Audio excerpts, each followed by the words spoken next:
Science की दुनिया से एक बहुत ही दिलचस्प डिस्कवरी सामने आई है। साइंटिस्ट ने पता लगाया है कि जब बर्फ को टेढ़ा मेढ़ा यानी कि अनइवनली बेंट किया जाता है तो उससे बिजली पैदा हो सकती है।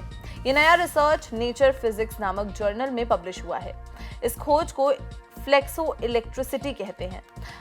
अब तक हम जानते थे कि कुछ मटेरियल्स जैसे कि इलेक्ट्रिक क्रिस्टल्स मैकेनिकल स्ट्रेस से इलेक्ट्रिसिटी पैदा कर सकते हैं, लेकिन बर्फ के बारे में नहीं पता था।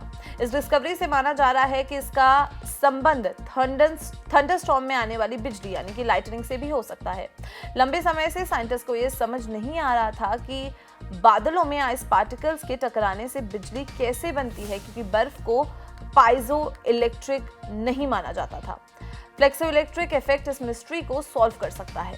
एक एक्सपेरिमेंट में साइंटिस्ट ने बर्फ के एक ब्लॉक को दो मेटल प्लेट्स के बीच मोड़कर बिजली के पोटेंशियल को मापा।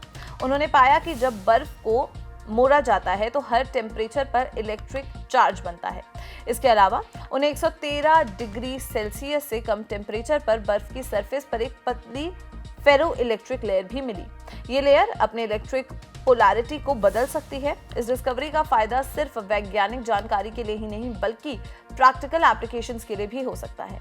फ्लेक्सो इलेक्ट्रिसिटी का असर 0 डिग्री सेल्सियस के करीब टेम्परेचर पर भी होता है। इसका मतलब है कि बर्फ में दो अलग अलग मैकेनिज्म से बिजली पैदा हो सकती है। ये खोज फ्यूचर टेक्नोलॉजीज के लिए रास्ता खोल सकती है, खासकर उन जगहों पर जहां ठंड आम बात है, जैसे कि पोलर रीजन्स या स्पेस में सेंसर्स या कैपेसिटर्स बनाने के लिए।